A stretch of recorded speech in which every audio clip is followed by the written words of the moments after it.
All eyes are on Australia right now, and for good reason. This is the hate crime bill right here. I've been reading through it for like 3 days, and despite this document being rushed through Parliament off the back of an Islamic terror attack, it doesn't mention radical Islam once. 144 pages, no mention of radical Islam, no mention of Islamic terrorism. I thought, maybe I'm just not seeing it. Maybe they're using the kind of language and I'm just not seeing it. So I gave the bill to ChatGPT and I asked, how does this bill deal with Islamic terrorism? This was the response I got. In short, it doesn't. It's designed to target right-wing or nationalist groups, but can also be used for general dissent. If this bill gets through, it'll be the worst thing that's ever happened to Australia. It's worse than terrorism because it affects everybody forever. It'll transform Australia into a police state overnight. It could potentially result in thousands of people being arrested straight away as soon as it's passed. I don't even know where they're going to keep these people when they arrest them. Australia doesn't really have any room in its mainstream jails. Unless they've been building jails or internment zones in secret in preparation for this bill, that's very possible. This bill is very racial. It basically paints all white people as potential enemies of state multiculturalism, and anyone who's not white becomes a protected class of people. I'm serious. Heed my warning, because that's the essence of what I'm getting from this bill as I read through it. You can't criticize any protected class of people. You can't criticize government immigration policy.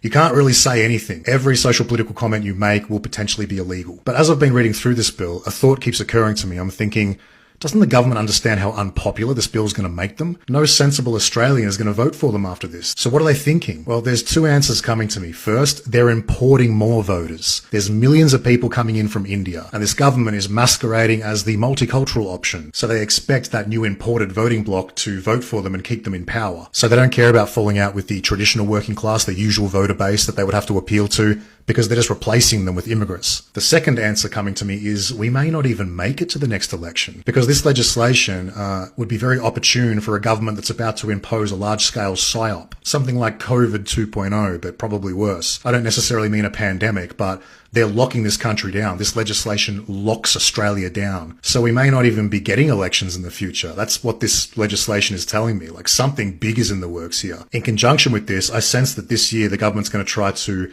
lock down social media as well. They'll block access to some social media entirely. They'll say it's for your safety. So while they're locking people up for criticizing their policies, they'll also be locking down social media. This is obvious because social media is making their multicultural project virtually impossible. They're not able to effectively censor the information that's available to people. Everybody can see what a failure of a system this is. The information is freely available all over social media. People are working it out. They know there's a hand behind the government. They know where the money trail leads. They know who's really in charge. Everybody knows, and everybody's talking about it on social media. They have to lock that shit down, and they're going to try it this year. Crazy times, but this is our reality.